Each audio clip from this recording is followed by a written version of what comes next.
it failed to mention that at the background of that airport is the Mayon volcano. Makikita mo ang Mayon volcano doon sa airport mismo. Likod. Pagkaganda. I'd like to commend Tugade for the splendid work that he has done. Kaya lang sayang ayaw niyang tumakbo ng senador.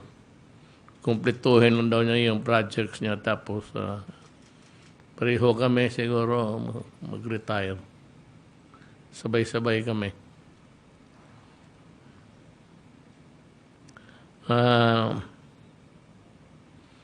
Dito tayo sa update sa COVID.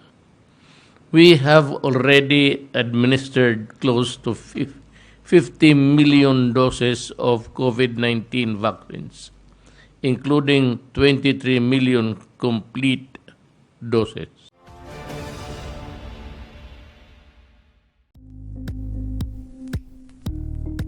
Thank you for watching Politico TV. Please like and subscribe to our channel for more videos.